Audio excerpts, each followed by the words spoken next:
Everybody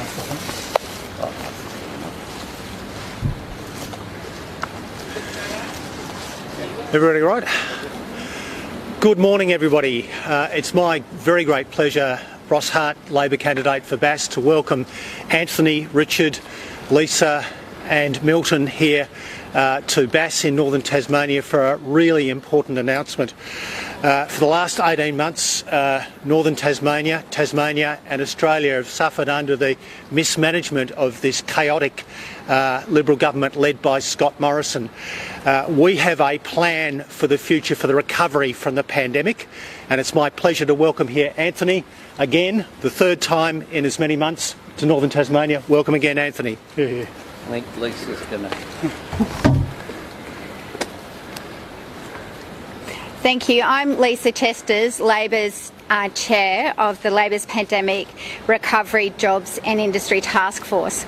The task force was set up by the Labor caucus last year. Anthony Albanese asked myself and Milton Dick to chair the task force to basically go out there and listen to workers, listen to industry, listen to businesses about the challenges that they're facing in the pandemic. And what we heard, you'll find in the findings and the recommendations, was pretty alarming. Businesses, workers, large, small, spoke to us about their frustration with a government that was refusing to listen and refusing to act. They spoke about the need to invest in our greatest resource in this country, our people. So I'm here today proud of the work that we've been able to do and to hand over our final report to Labor's opposition leader, who asked us to do this report on behalf of the Federal Labor caucus. So thank you, Anthony. And you've got a copy, but here's another.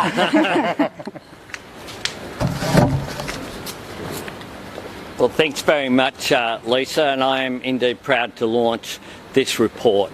It's an example of the hard work that the Labor caucus has made in preparing us for government, in doing the hard work on policy, talking to business, talking to workers, talking to local communities about what they expect from their government. Australians have done it really tough over the last couple of years. The pandemic has brought real challenges, but Australians have been magnificent in their response. They've made sacrifices. They have looked after each other in the great Australian tradition. But at the same time, their government has let them down. The government let them down by not ordering enough vaccines. The government more recently has let them down by not ordering enough rapid antigen tests, indeed not ordering any until January of this year. This government also has botched up the JobKeeper program, a good program. Labor supported wage subsidies, but as the report identifies, there was a lot of waste early on, which meant that whole sections of the workforce, including in universities, in the arts sector, whole sectors missed out on support. And other sectors, of course, have continued to struggle, including the hospitality sector, which is why the visit today to James Boag's Brewery is so important. But I want to thank the work that has happened on this report. Labor is determined to have a better future for Australia, a better future where people are in secure work, a better future whereby we address the living standards crisis which is going on, whereby wages aren't keeping up with the cost of living. Increasingly, the costs of things like childcare, petrol, food and groceries are increasingly more and more difficult because wages aren't keeping up. We also need a future made in Australia. One of the issues identified by the task force is the lack of resilience in our economy. In areas from pharmaceuticals to other advanced manufacturing, we need to make more products here. We need to be able to stand on our own 2 feet as we emerge from this pandemic. If we do that, we can emerge stronger in the future. But to do that, it needs a plan and it needs a government committed to those 3 important principles: secure work, raising living standards and making things here. They all combine for a better future for Australians, and this report and the recommendations in it will provide a blueprint for Labor, if we're successful in the election in a couple of months' time, to be able to advance the interests of all Australians, not leaving people behind and not holding people back.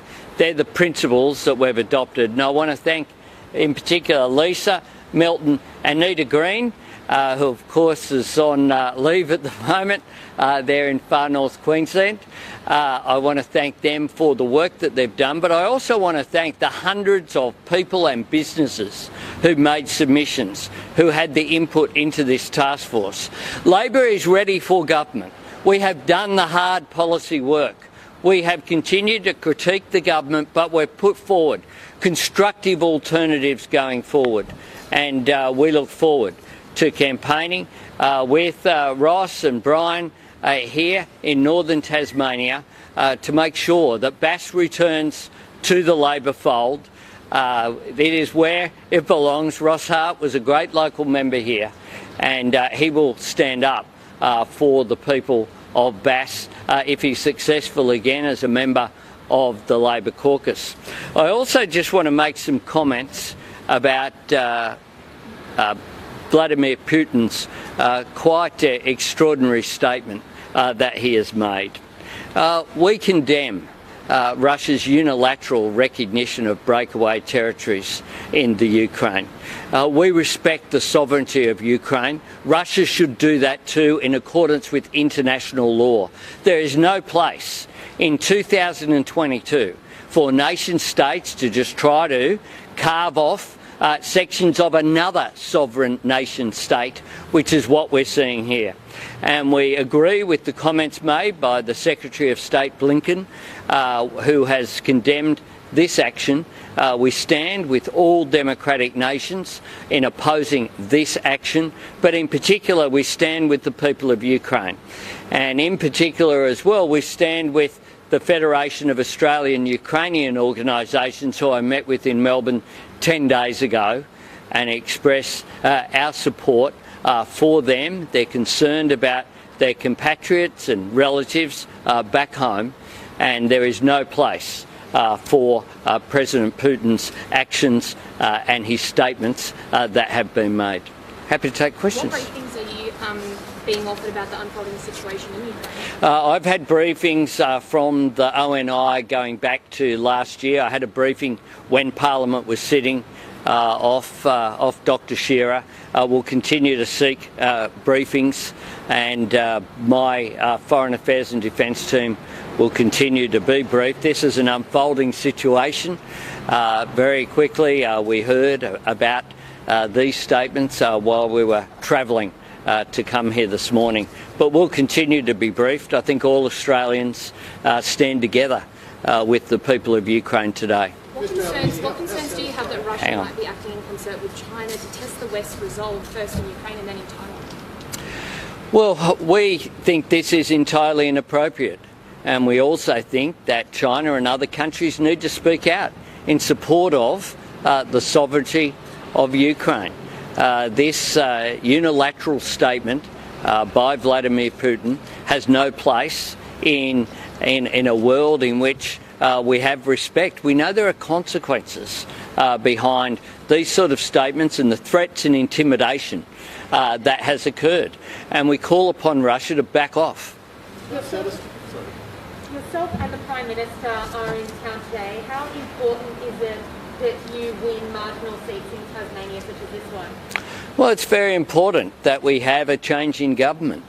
I think this is a government that have failed on key criteria this term. They failed to order enough vaccines. Before that, they failed to respond appropriately to the bushfire crisis. Then they failed when it came to rapid antigen tests. They're continuing to fail when it comes to looking after aged care, and tomorrow I'll be here in Launceston talking about the aged care crisis which is there. This Prime Minister seems to be more interested in stunts than he is in doing his day job. I notice on the issue of the rather bizarre welding exercise that occurred in Darwin last Friday that he said, well, it's not his day job. I say to the Prime Minister, do your day job, forget about the photo ops and the shampooing people's hair and the driving motor cars and the welding, And indeed, maybe even the ukulele playing, you could give that a miss too. And do your day job. Australians are facing challenges, and they want someone who will be on top of issues like aged care. And here in Tasmania, of course, where the aged care minister is a Tasmanian, anyone who has a look at that knows that he should not be in his job today. But he remains Minister Colbeck today, in spite of the fact that he has been derelict in his duty and the obligations that are upon him to look after elderly Australians. Are you satisfied with what Morrison government's doing on the Ukraine at this point? The commitments they've made that they will do on Australia's behalf? Look, I don't seek to raise partisan issues at a time like this. We've been briefed. I'm very confident with regard to the advice, for example, that was given to Australians to leave Ukraine was entirely appropriate. Our Department of Foreign Affairs and Trade are very good at their job. Our security agencies are very good at their job also, and all Australians should stand together against this action and the statements that were made, but also to say to Russia that they need to back off. Russia keeps saying that it has no intention of intervening into the Ukraine, but every one of the steps that it's taking point towards the opposite. So we stand with the people of Ukraine, with our allies, as Australians, and that's important that we stand as one when it comes to national security issues. In Bass is the problem you've got. You're being outflanked on the left by Bridget Archer, and are you worried that by standing up to the Prime Minister she's secured another term? Bridget Archer's policy on climate change is determined by Barnaby Joyce. Bridget Archer's policy on the Anti-Corruption Commission is determined by all those ministers who are petrified that there'll be an Anti-Corruption Commission because of their actions over the last decade in government. The fact is that we now don't have any protections for kids in schools. The amendment, of course, the government's abandoned that legislation. Bridget Archer's a part of a government that is not delivering for the people of Bass, and not even delivering on what she says she supports. If Bridget Archer's fair income, she'll leave the Liberal Party. But how defeated at the last election, how confident are you that voters will want him? I'm very confident that Ross Hart, I came here after the last election, and I think a week after the last election I was here, and I asked Ross Hart to stand again. I've seen how effective Ross Hart can be as an advocate for this electorate. The truth is that you need someone who's not shouting at the sidelines and having no impact. What you need is someone who's a part of a government making a difference. Ross Hart will do that. He's respected within the caucus. He's built up a strong local following here as well. And I've been back here many times since the last election as Labor leader. I've lost count of how many times that is, to be frank, but I've been here 3 times in the last few months. We're only at February. I'll continue to come here, and I'll continue to come here after the election, and I want to come here with Ross Hart as the local member. How confident do you think Labor has a winning Bass? Hang on, one at a time, we'll go around. Do you think Labor has a winning Bass? I think we have a fantastic candidate. I also think that there's a local member who herself has said that this government's no good through her own actions. We need to get rid of the government. To get rid of the government, you've got to change the representation for the people of Bass.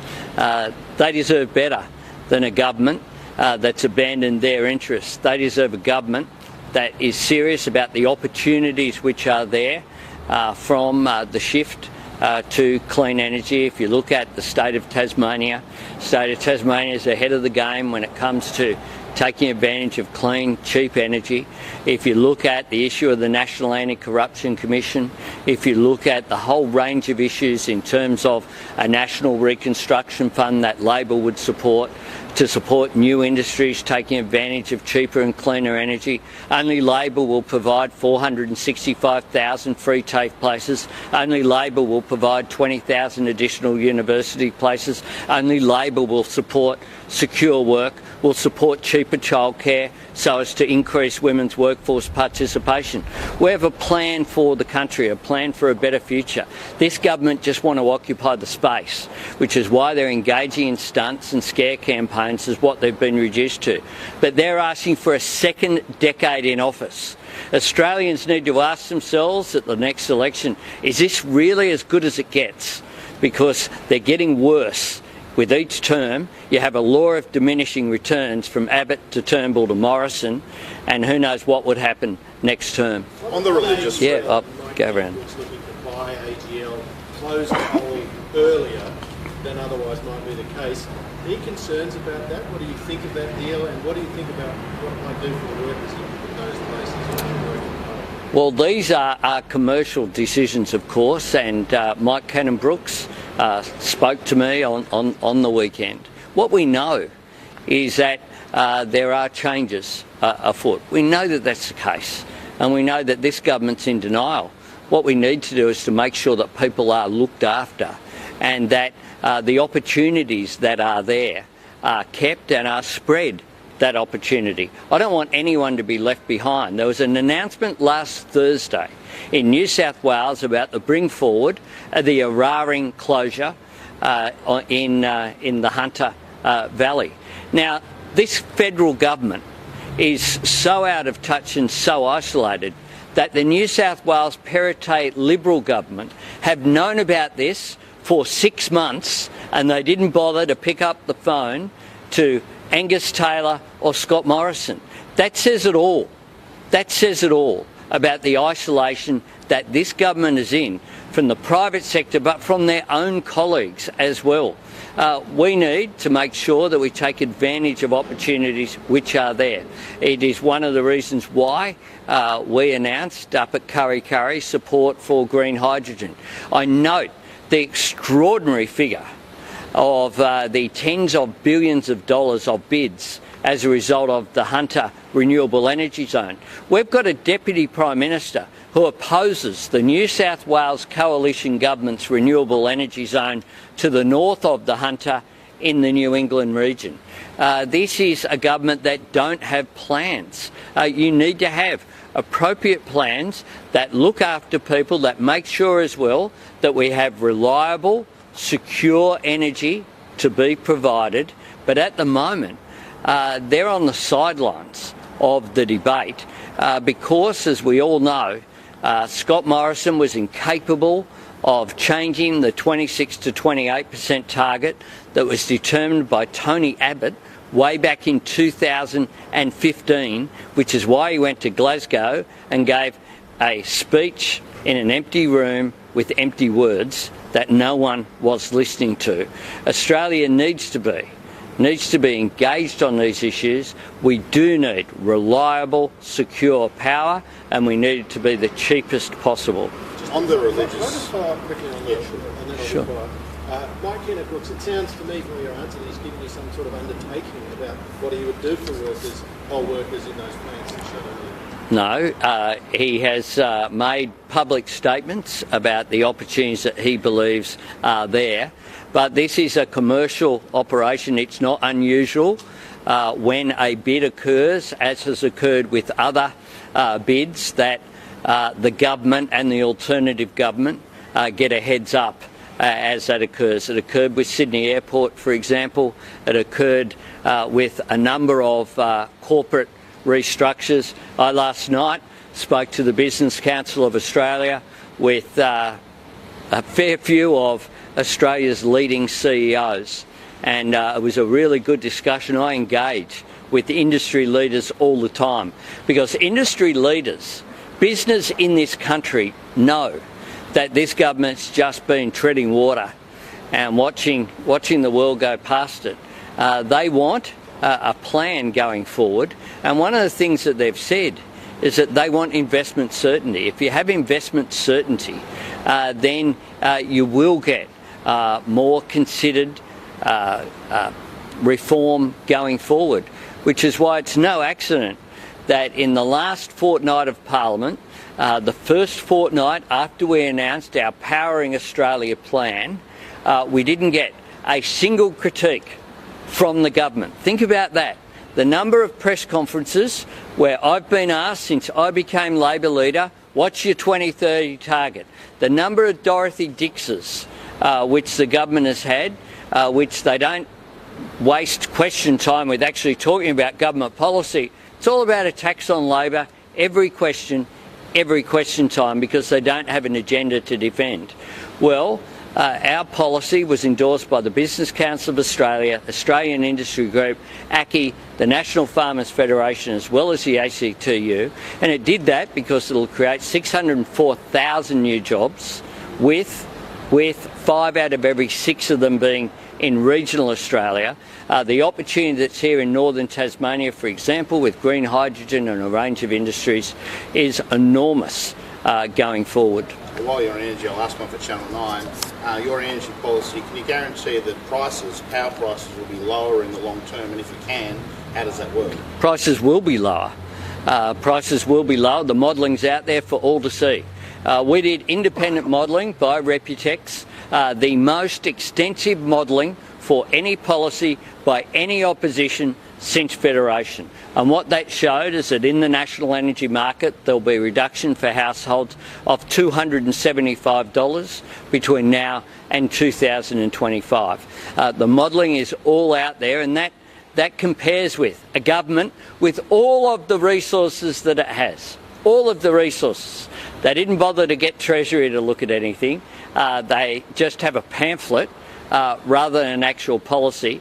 And when you look at the detail of their pamphlet, it's got a whole lot of hoping and a wishing in there, and no substance. And that's why at the moment we're seeing, can you imagine what the government's rhetoric would have been had last Thursday occurred under a Labor government? You can just imagine the scare campaign and the rhetoric would have occurred. Well, it's occurred under Liberal governments, federal and state, and workers there need to be looked after. Thanks very much. The Prime Minister yesterday accused unions and Labor of shutting down Sydney trains. What's your view on what occurred yesterday? Well, the government itself seems to have conceded that it was a government decision to shut down the trains. The workers were there ready to undertake their day's work in the early hours of the morning. I want unions and the government to come to terms, to have agreements. No one wants this level of disruption. But what David Elliott, to be fair to him, has inherited is a mess off Andrew Constance. Is a mess whereby no agreements are in place. There's been no advance. You've had the heroes of the pandemic. Bear this in mind. Just have a look at the difference in the rhetoric between Scott Morrison talking about the heroes of the pandemic. Our nurses, they've had to stop in New South Wales. Our transport workers, who've been essentially shut down by the government of New South Wales with the decision to shut the public transport network. And what we need to do is recognise that during the pandemic, the people who kept this country going were our nurses, our cleaners, our public transport workers, our truck drivers, our retail workers. They need to be treated with respect, and they deserve better than a Prime Minister who just sledges them without knowing the facts. Last one. Determined to get the question out. On the religious freedoms, what do you say to Rodney Crew, someone who's stood shoulder to shoulder with Labor on some big social issues? He said he felt betrayed, told me he felt betrayed by the way you handled the religious freedom issue. What do you say to him? He's wrong. Will you be visiting Hobart? Thanks. Will you be visiting